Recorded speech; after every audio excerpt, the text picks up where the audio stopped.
Merry meet and welcome to Psalmic Saturday here at Ariel's Corner. This is Ariel Gatoga, and we are streaming live on YouTube.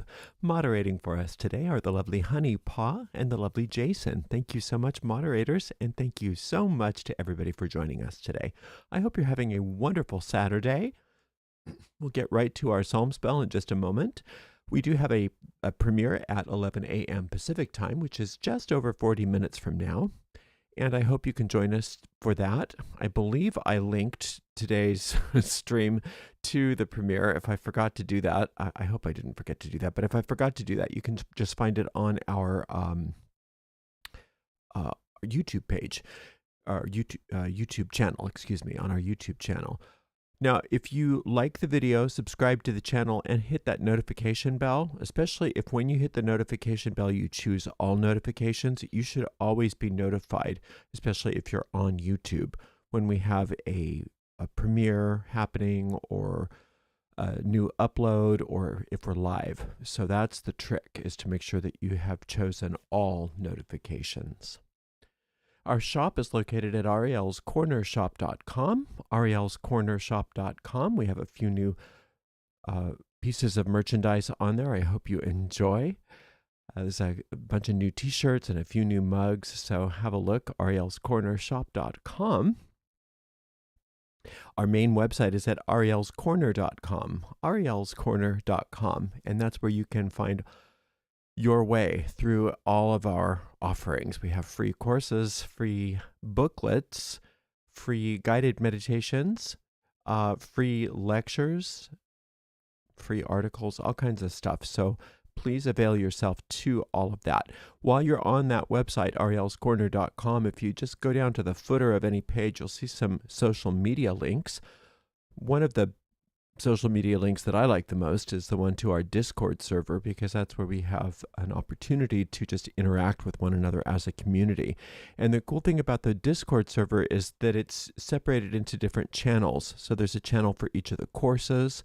There's also a channel for some general discussions. There's a channel for memes and all kinds of cool stuff. So check it out, our Discord server. Another place that you can connect with the community is our private Facebook group, and that link is also on the in the footer of every page.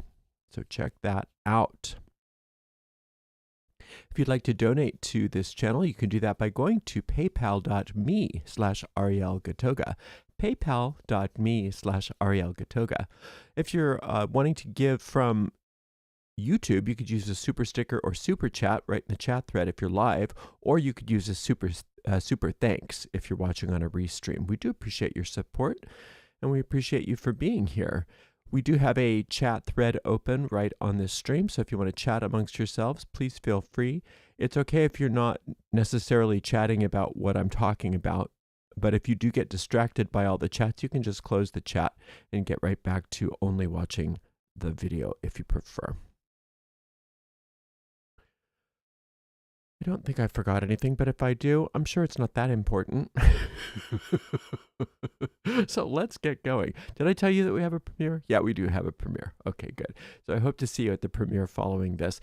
Oh, if you have, that's right. If you have questions for me, you can put them right in the chat thread, and I will do my best to answer any questions if they come through, provided I haven't gone too long. This is a very brief psalm, so I don't foresee that we're going to be here that long. But sometimes I get on a roll. So provided I don't get on too long of a roll, I will answer all the questions before our premiere. All right, here we go.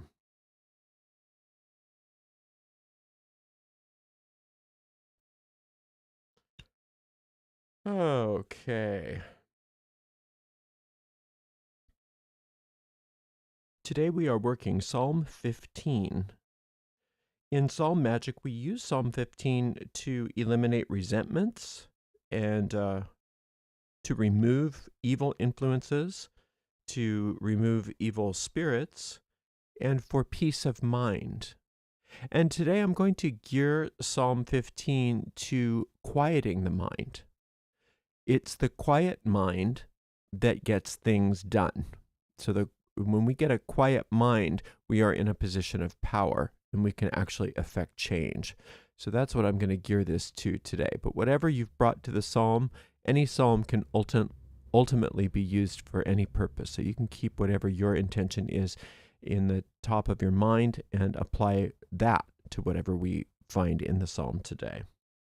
The way we work psalm magic is simple, easy, and effective. We take our psalm that we're working and we read it out loud all the way through once without stopping. This is known as an incantation. After we finish that, we go back through the psalm and we consider each verse one at a time, and we do our best to find some meaning behind each verse. We call those occult meanings because they're hidden. And those occult meanings we also look at we also see as being magic seeds. And those seeds of magic are real things. And because we are working and tilling the grounds of our deep mind by searching for those hidden meanings, and trying to apply what we find to whatever our situation is that we've brought to the psalm, we are, in fact, taking those magic seeds and planting them in the fertile grounds of our minds, where they take root, they grow, they blossom forth, and they bear fruit after their kind. And that is exactly what you and I are going to do together right now with Psalm 15.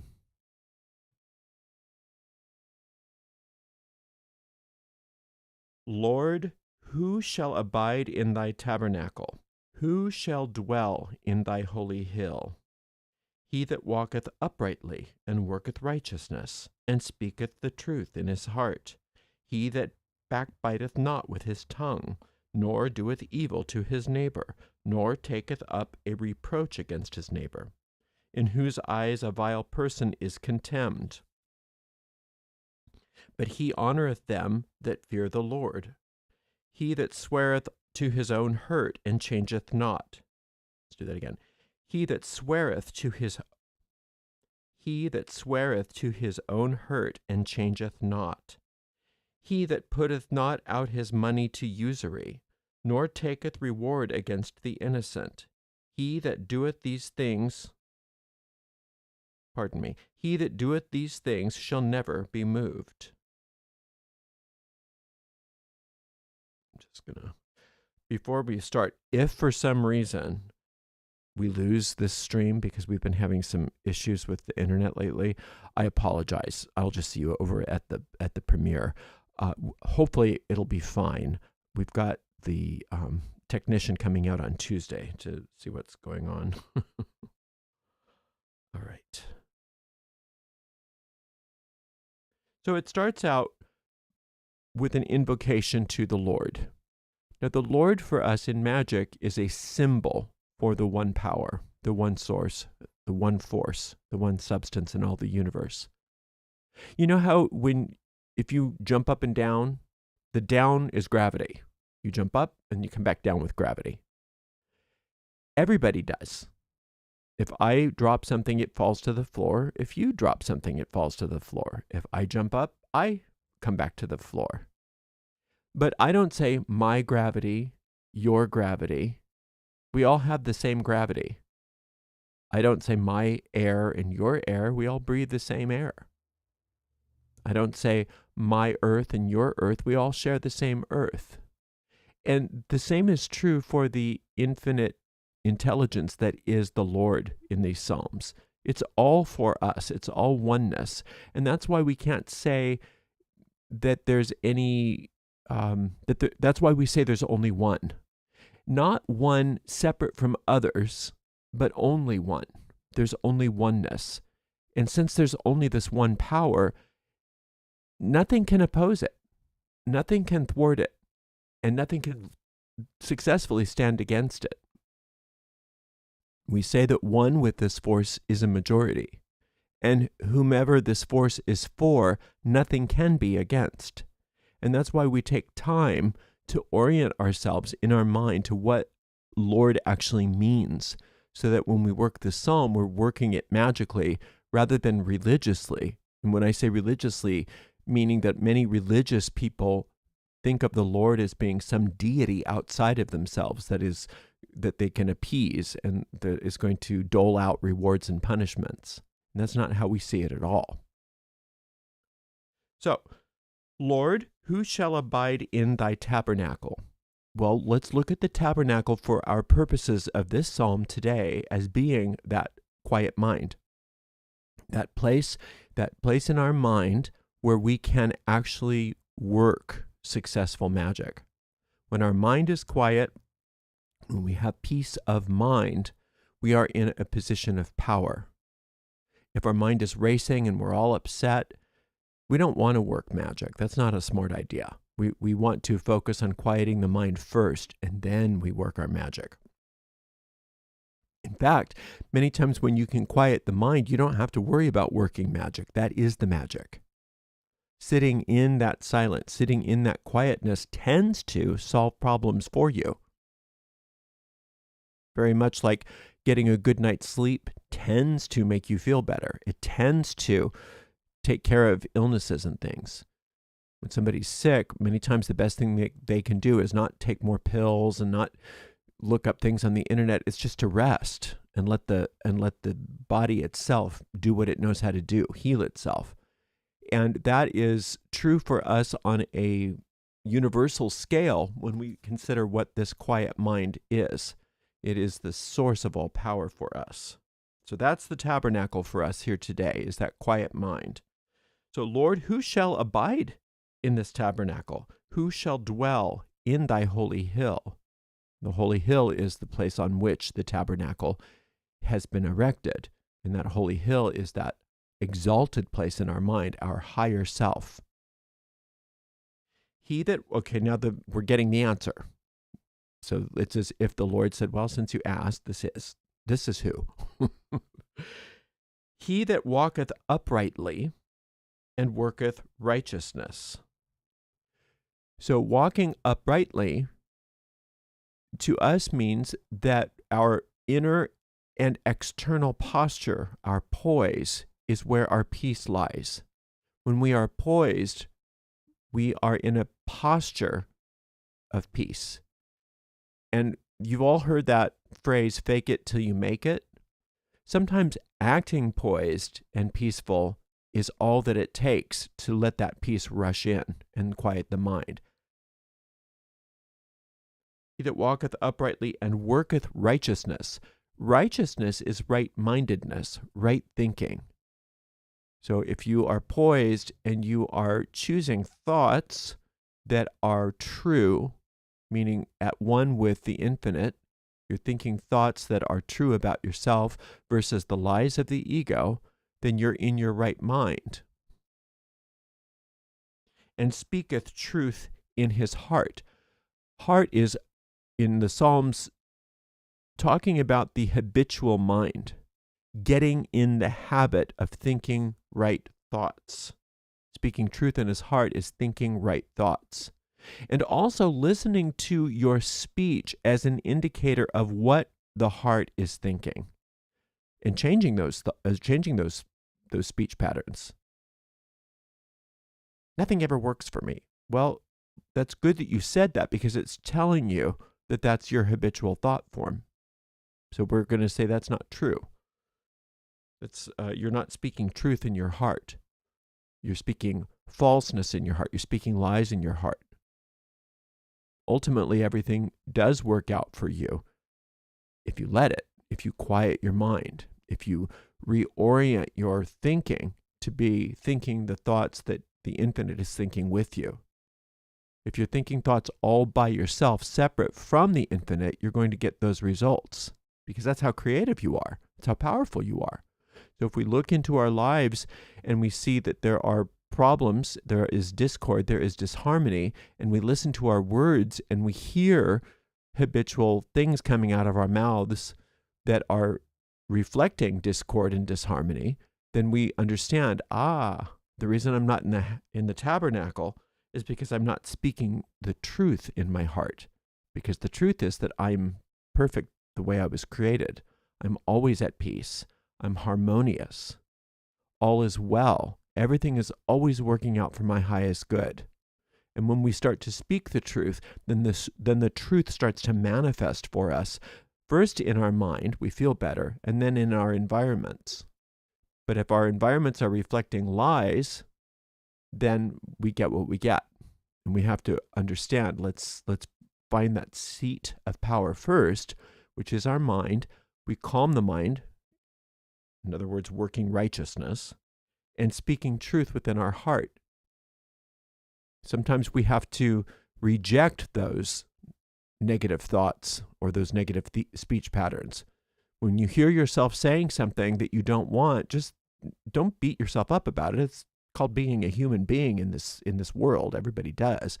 But to be an adept about this, when you hear yourself speaking that, cancel it, undo it, or use Marianne Weinstein's old trick of taking it out of the law of cause and effect. Nothing ever works for me. Oh, I take that out of the law. You just say that, or you think that, and you think a new thought in its place. Everything's working out for me perfectly. That's speaking truth in your heart. He that backbiteth not with his tongue, nor doeth evil to his neighbor, nor taketh up a reproach against his neighbor. So let's look at this on several levels. On one level, it's how you treat other people is how you treat yourself, and how you treat other people is how you are going to be treated. That is the golden rule. Treat others as you would like to be treated, because you're actually treating others as you are treating yourself. So if you start changing the way you treat other people in your mind and in your actions, then that is you changing how you're treating yourself, because there is no place where you stop and they start in ultimate reality, because we all share the same mind. We all share the same substance. We all share the same oversoul. We're all part of that divine child. So that's one thing. And then the other thing too, think about the fact that in the Psalms, people are thoughts. So how are you thinking in your mind in general? Are you backbiting with your tongue? Are you speaking, like we said earlier, words that are what you don't want? And then doing evil to your neighbor? That doesn't necessarily mean doing evil to people outside of yourself. It is, are you holding evil thoughts, negative thoughts about yourself? Do you have really low self-esteem? Do you think that it's somehow okay or permissible or even virtuous to think poorly about yourself because you somehow believe that's humble? Just remind yourself that's not humble, that's arrogant, because God, this infinite force, doesn't make junk. So if you're saying that I'm bad, I'm not good enough, nothing ever works for me, I'm just, a nothing, whatever your backbiting, evil things that you're saying about yourself, what you're basically doing is giving the finger to God and saying, look what you did. You really messed up with me. You're such a failure. When in reality, that's not what happened. In reality, you're not a failure. God's not a failure. You're perfect. It's just that you are caught up in falseness. You're caught up in lies, which is that not speaking truth in your heart. And you want to break that habit. You want to break that habit as soon as you notice it. In whose eyes a vile person is contemned. So it's saying that you're going to hate vile people. We don't want to hate anybody. Hatred or contempt in the Psalms means to turn away from. And a vile person is a vile thought for us. Now, you can use it for people as well. I'm not going to hang out with vile people, but that's really not what we're looking at here. We're looking at the idea that people are thoughts and that you're not going to entertain vile thoughts anymore. You're going to just drop them. You're not going to fight against them. You're just going to drop them. That's contemning. That's hating in the Psalms. Hating means to just turn away from it, to disregard it, to drop it. But he honoreth them that fear the Lord. So you want to honor the thoughts in your mind that fear the Lord. Now, fear is a really loaded word, because in these ancient scriptures, the fear of God meant something different than what we think of as fear in our times. To us, fear is something that we don't want. Fear is the idea that we are believing lies, that we are believing the ego mind. The ego trades in fear. Everything that is fearful here is something that we want to move beyond. We want to rise above fear. Because fear is this idea that we're separate, that we need to defend ourselves, that we're vulnerable, that we're possibly going to be attacked, that something bad is going to happen. There's that fear that most of us are kind of going through our lives with. The fear of God takes away all fear. If you fear God, there is nothing to fear, because the fear of God is the only kind of fear that doesn't hurt. And when it's fear, it's not really fear like we think of it. It is ecstasy. It is ecstasy. It's not just merely respect, which a lot of people say, but there is that. When fearing the Lord means respecting. But it's more than that. It's the energy of fear without the pain of fear. And it's that risen kundalini is the way I look at it, is that idea of enlightenment, is that constant ecstasy of when you're experiencing the presence of the infinite. When you experience the presence of the infinite, yes, it's peaceful, but it's also intense. And the more you relax and the more at peace you are, the more intensely you experience this ecstasy. So all of the thoughts in your mind that are participating in these ecstatic experiences these ecstatic experiences of the presence of the infinite are what we want to foster. We want to become involved with those rather than anything else. If you're experiencing the fear of God, you're never bored, you're never afraid, you're never poor, you're never sick, you're never unhappy. Nothing ever happens to you other than that which reflects perfection for you. Now, again, this is not to say if you feel the ecstasy of the infinite that you don't need to see the doctor or that you don't need to balance your money and all of that. It's just that when you're experiencing the so-called fear of God, all of these things work out for you naturally. You're always naturally attracted to everything that is going to make things work out for you. You're no longer attracted to the things that are addictive. You're no longer attracted to the things that are going to cause you problems. People talk about the law of attraction. You are attractive to the things that work out for you. So if you are working within this fear of God principle, you can expect all kinds of blessings, because like attracts like in the mental world. So first thing you're going to attract to you if you're experiencing the fear of God or this ecstasy is other thoughts are going to be attracted to you.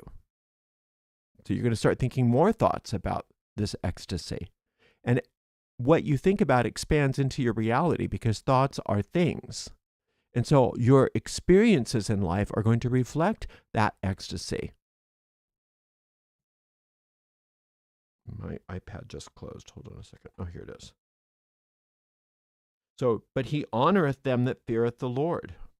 He sweareth to his own hurt and changeth not. So it doesn't matter what you've gone through. And it doesn't matter if you have a problem. It doesn't matter if you have pain. It doesn't matter if you're sick. None of that matters to the inner quiet mind. Because the quiet mind disregards all of those things, disregards all of your hurt, and focuses only on the infinite. And as you start to focus only on the infinite, all of those so-called hurts resolve themselves. But you're not necessarily addressing the hurt specifically. You're not trying to go out and figure out what to do to fix your problem here, fix your problem there. You're disregarding those, at least for the moment, and focusing all of your attention on the infinite. That's a very powerful thing to do, because as you raise the vibrations of your thinking, you raise your vibrations in your aura, and that automatically changes the circumstances in your life, regardless of whether you are purposefully changing anything or not. Many times you don't have to do a spell for money. You don't have to do a spell for a relationship. You don't have to do a spell for healing. It takes care of itself as a result of the vibrations being raised. Well, how do you raise your vibrations? By raising your quality of thinking. And if you're thinking about the infinite, there is no higher vibration than that. He that putteth not out his money to usury. Now, this can be on a very practical level. You're not going to be manipulating people with money. You're not going to, like be one of those money lenders in the Bible, where you're taking advantage of people with your money. You're not going to go out and be a loan shark and things like that. But think in terms of money and usury as something internal, not being transactional with the infinite, not being transactional in your relationships, not being transactional with yourself. How many times have you made a deal with yourself? If I don't do this, then I'll get that. I'll reward myself with da-da-da if I only da-da-da. Let's step away from transactional motivations for a moment in this psalm and just allow the Spirit that is within us to do its thing without us directing it, without us needing to change anything, without us needing to entice something or curse something or bless something or any of that. Just allowing the quiet mind to do it for us. We don't need to be transactional. We don't need to come up with deals in our mind, either with other people or with ourselves or with the infinite or with spirits or whatever your deal making happens to be about. Everybody does it. Everybody makes deals. But if you just say, let's just not make deals for a minute. Let's just be. Let's just let the Spirit do its thing. And I'm just going to step back and let it lead the way for me. And then I'll know what to do. I'll be shown, I'll be told, I'll be guided. But I'm not going to make up my own mind. I'm not going to start trying to make deals with myself and the universe and with other people. I'm going to allow things to unfold naturally. Nor taketh reward against the innocent. You don't need to. So many times we think that we are, so righteous, but if we really look and we say, "Wow, I just totally took advantage of that person." I just totally took advantage of that person. Or I wasn't quite honest in my transaction with this person because I knew they'd believe me. And if you're willing to be honest about that, you're so much more powerful because you can let that go. But so frequently we say, no, I'm such a holy person. I never do things that are against anyone. And I don't understand why the world is just so mean to me. That's just not being clear. That's just not being honest. You don't want to take advantage of other people. Why? Because that is a reflection. Not only is it not a nice thing to do, but that's also a reflection of how you are with yourself. Because you don't believe you're innocent. You don't believe you are innocent, but you are. Ooh, stop. I accidentally hit the play button. You were created innocent. You can't undo your innocence. So if you're scheming and conniving and dealing internally, especially if then you're doing it and then going unconscious about it, what that is the ego mind trying to convince you that the universe made a mistake with you, that you're not good enough, and that you have to resort to manipulation. You have to resort to putting things on your own shoulders to get things done, because you can't depend on the infinite. Because the reason why you can't depend on the infinite is because you're not good enough. The infinite doesn't like you. See, all of that is subtle ego nonsense, subtle ego manipulation to keep you busy, because the ego wants you to think that it's all up to you. Everything's on your shoulders. And the infinite is saying nothing's on your shoulders. We take care of it all for you. You don't have to do anything but sit right now and be quiet and feel good. Sit and know you're innocent. Sit and understand your innocence. You were created innocent, and you can't undo that because you're not powerful enough. That's really a blow to the ego. You're not powerful enough to be guilty. Now, yes, of course, in the world we can be, quote, guilty of things. In the world we can. But the world isn't real. It's a nightmare. So if you had a dream that you did something horrible, and then you woke up from that dream, you don't have to worry about the police coming and arresting you for whatever you did in your dream, because you didn't really do it.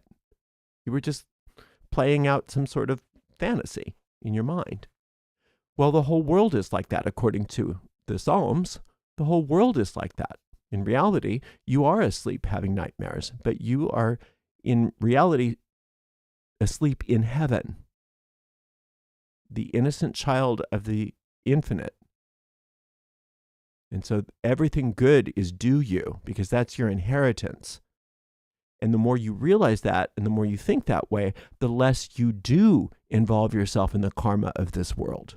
The less you do get involved in the karma of this world. And then you don't have to worry about karmic debt and all of that, because it's no longer a thing for you. Because all you do is sit in that quiet mind, being the innocent child of the universe that you are. Even if it's only for a few minutes a day, sitting like that and feeling that way. He that doeth these things shall never be moved. So to do these things is even a misnomer. To realize these things is a better way of putting that. Sorry, psalmist. But I think that that's really what the psalmist means. It's not that you have to do anything. You have to recognize these things. You have to realize these things. You don't have to create yourself. You don't have to barter. You don't have to deal. You don't have to cajole. You don't have to manipulate. You don't have to do anything to make things work out. What you are being asked to do here is nothing, is to let go and sit in that quietness, in that silence, knowing that you were created perfect and that nothing can undo that perfection, not even you. Nothing's powerful enough to go against the will of the infinite. And the will of the infinite created you as perfect, and so you shall remain. The best thing that you can hope for in regards to undoing your perfection is falling asleep and having a nightmare about it. But that still doesn't make it true. So you may as well stop. And it's saying in here for us, when we're using this psalm to realize the quiet mind, is that the quiet mind is your inheritance. And within that quietness, within that silence, within that peace is everything that you desire, because the infinite wants it for you. So just keep coming back to the same psalm each and every day until you get a sense of peace and certainty that whatever your issue is that you brought to the psalm is coming to pass. You'll get that sense. It'll be real obvious to you that, oh, I'm not worried about this anymore. I feel good about this. When you get that little click, I call it, that's just an indicator to you from your deep mind, you're done. You can stop casting on this and move on to something else, because the manifestation of your desire is on its way. Thank you so much for spending some time with me today. Until next time, blessed be. Okay, let's see. Do I have any questions? Just one, two. Not magically relevant, but I sometimes wonder what these psalmists were like. They seem very different than the priests who wrote Leviticus or Numbers. Yeah, well, the psalmists were probably a whole different group of people, because I don't honestly believe that the book of Psalms was written by the same people that wrote those other books. I think they were appropriated and rewritten in order to conform to the theology that they were that they were establishing, but I do believe that the Psalms come from an older source. Thoughts about toxic, hostile environment, but manifestations are very fast and magical, making life like a dream. I don't understand the question. Thoughts about a toxic, hostile environment, but manifestations are very fast and magical, making life like a dream.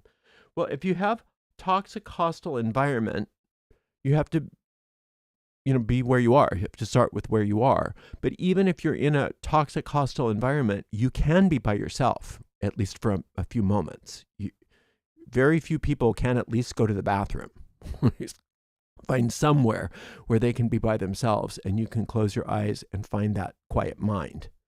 And then from that quiet mind, you can work your magic in order to change the environment. And the environment will sometimes quickly, sometimes slowly, start to reflect that new environment that you are creating within your mind.